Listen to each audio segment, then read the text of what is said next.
নামাজের সময় খুব হাই উঠলে কি করা উচিত? নামাজের মধ্যে খারাপ কিছু মনে করলে করণীয় কি? স্বামীকে নিজের বশে রাখার কোনো আমল আছে কিনা? মাঝে মধ্যে ঘুমের কারণে ফজরের নামাজ মিস হয়ে যায়, তখন কি করব? আযান চলাকালীন সময়ে নামাজ পড়া যাবে কিনা? জামাতে নামাজ পড়ার সময় যদি ইমামের পেছনে দাঁড়ানো অবস্থায় আমার কোনো ভুল হয়, তাহলে করণীয় কি? ঋণমুক্ত হওয়ার আমল কি? কোনো আমল আছে কিনা? ওযু করার সময় সাবান ব্যবহার করা জায়েজ না? উত্তরটা দিবেন প্লিজ। ফরজ নামাজে ভুল হলে কি সাজদা দিব নাকি নামাজ ভেঙে আবার নতুন করে পড়ব? নামাজ পড়ার সময় যদি দেখি কোন শিশু পড়ে গিয়ে ব্যথা পেতে পারে, তাহলে কি নামাজ ছেড়ে তাকে ধরতে পারবো? নামাজের সময় কি মহিলাদের পায়ের পাতা ঢাকা আবশ্যক? কবরের নেম প্লেট পড়লে কি কোনো ক্ষতি হয়? কেউ কেউ বলে থাকেন এতে চোখের জ্যোতি কমে যায়, কথাটি কতটুকু সত্য? প্রিয় দর্শক, আর বিলম্ব না করে চলুন আপনাদের করা জীবন ঘনিষ্ঠ জিজ্ঞাসা যেগুলো ইতিমধ্যে আমাদের কাছে চলে এসেছে সেগুলোতে আমরা প্রবেশ করি। জাইনা আফরোজ আপনি লিখেছেন, নামাজের মধ্যে খারাপ কিছু মনে করলে করণীয় কি?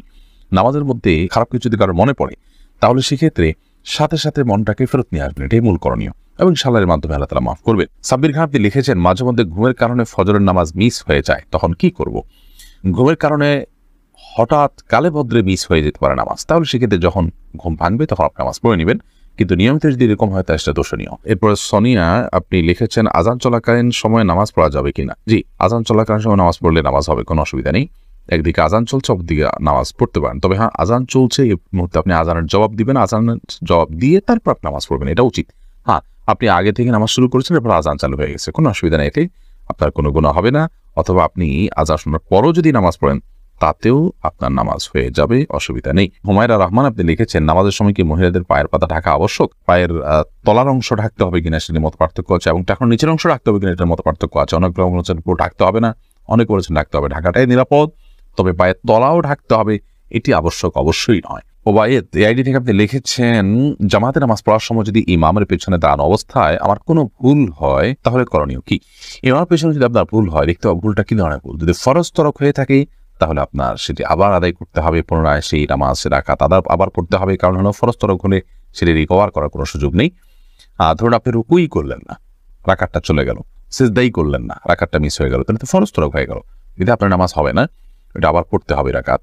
আর যদি ইমামের পেছনে কোনো ওয়াজিব আপনার ছুটে যায়, তাহলে এই ক্ষেত্রে নর্মালি সুজদা দেওয়ার কথা, কিন্তু ইমামের পেছনে থাকার কারণে আপনার সুজদা বর্তাবে না, বরং ইমামকে আপনি অনুসরণ করবেন, ফলো করবেন। আর যদি সুন্নাহ ছুটে যায়, তাহলে তার সুজদার বিষয় নাই, নামাজ হয়ে যাবে। এমডি আব্দুর রহমান আপনি লিখেছেন, অনেকে বলে ওযু করার সময় সাবান ব্যবহার করা জায়েজ না? উত্তরটা দিবেন প্লিজ। না ভাই আব্দুর রহমান, এমন কোনো কথা নেই। ওযু করার সময় আপনার সাবান ব্যবহার করাতে কোনো অসুবিধা নেই, এটি নেহায়েতই মন গড়া কথাবার্তা।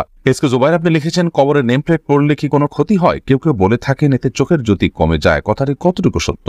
ভাই জুবাইর, এটা একেবারেই অসত্য, একেবারেই অমূলক, একেবারেই আপনার ভিত্তিহীন এবং কুসংস্কারাচ্ছন্ন বিশ্বাস এবং ভক্তি। কবরের নেম প্লেট পড়াতে কোনো অসুবিধা হয় না।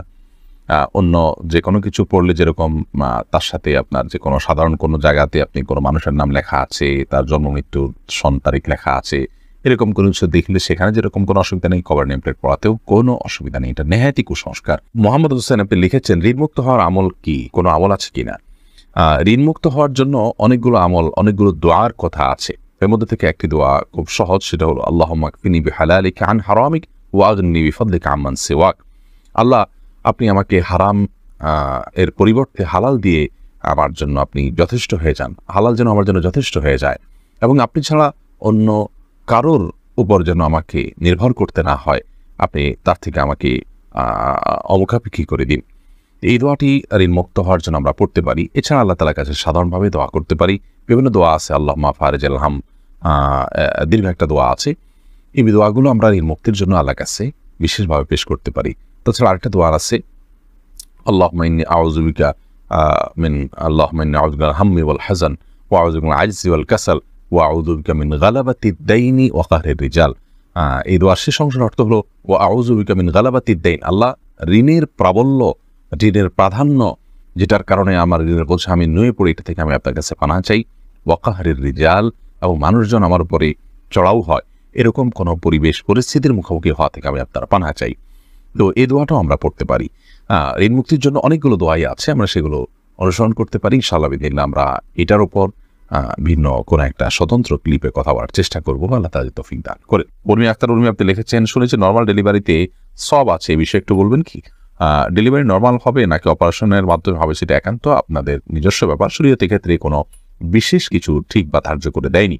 নর্মাল ডেলিভারি হলে বিশেষ সওয়াব আছে এমন কোনো কথা নেই। তবে হ্যাঁ, মায়েদের যদি সন্তান প্রসব করতে গিয়ে দুনিয়া থেকে আল্লাহ না করে চলে যেতে হয়, মৃত্যু হয়ে যায়, তাহলে সেক্ষেত্রে তারা শাহাদাতের মর্যাদা পাবেন, সেটি ভিন্ন বিষয়। সেটার সাথে নর্মাল বা অপারেশনের কোনো সম্পর্ক নেই। ইসরাত জাহান পারভীন আপনি লিখেছেন, ফরজ নামাজে ভুল হলে কি সজদা দিব নাকি নামাজ ভেঙে আবার নতুন করে পড়বো? যদি ওয়াজিব তরক হয়, ওয়াজিব ছুটে যায়, তাহলে সেও দিবেন। যদি ফরজ ছুটে যায় তাহলে ওই নামাজ আপনাকে আবার পড়তে হবে। আর যদি সুন্নত ছুটে তাহলে তো কিছুই বিশেষ করার নেই। এই জন্য ফরজ কোনটা, ওয়াজিব কোনটা, সুন্নত কোনটা সেটা আপনাকে জানতে হবে। এরপরে আয়েশা আমির আপনি লিখেছেন, স্বামীকে নিজের বশে রাখার কোনো আমল আছে কিনা? স্বামীকে বশে কেন রাখতে চাচ্ছেন? স্বামীকে বশে রাখলে আমার সব কথা শুনবে এমনটি আমরা চাই বা কামনা করি। পৃথিবীতে মানুষ যা চাইবে তার সব হবে, এমনটি আসলে হওয়ার জায়গা পৃথিবী নয়। এমন জায়গা তো জান্নাত। অতএব বশে রাখার জন্য আমল বলতে আমাদের সমাজে বিভিন্ন রকমের তাবিজ, কবজ, তদবির ইত্যাদির প্রচলন আমরা দেখে থাকি। এগুলো গর্হিত এবং কোনোটি শিরক এবং কুফরির পর্যায় পর্যন্ত নিয়ে যেতে পারে। বিধায় এগুলো কোনো অবস্থাতে করা উচিত নয়। স্বামীকে আপনি চান যে স্বামী কোনো আপনার প্রতি জুলুম অবিচার না করুক, আপনার হক ঠিকঠাক আদায় করুক, আপনাকে ভালোবাসুক, সেটা যদি আপনি চান তাহলে সেক্ষেত্রে আপনি নিজে ভালো হয়ে চলুন, তার ভালোবাসা অর্জন করার জন্য চেষ্টা করুন, নিজেকে একজন উত্তম স্ত্রী এবং আকর্ষণীয় করে তার সামনে উপস্থাপন করুন এবং তাকে ভালো মানুষ হওয়ার জন্য বিভিন্ন দিক থেকে হেল্প করুন, আল্লাহর কাছে দোয়া করুন। এগুলো আপনার কর্তব্য। এর বাইরে আপনার গতানুগতিকভাবে আমাদের সমাজে অনেক বোনরা আছেন যে স্বামীকে বশে আনার জন্য বিভিন্ন কবিরাজের কাছে যান, তারা বিভিন্ন আপোষের তাবিজ দেয়।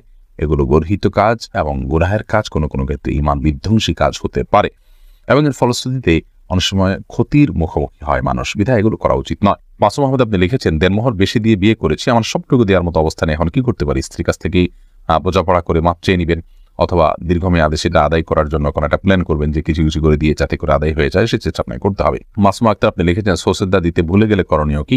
যখন স্মরণ আসবে তখন দিয়ে দিবেন। আর যদি আপনি সালাত শেষ করে অন্যদিকে হাঁটাচলা করছেন তারপরে মনে হয়েছে, তাহলে সেক্ষেত্রে আপনি আবার সে নামাজ পড়বেন।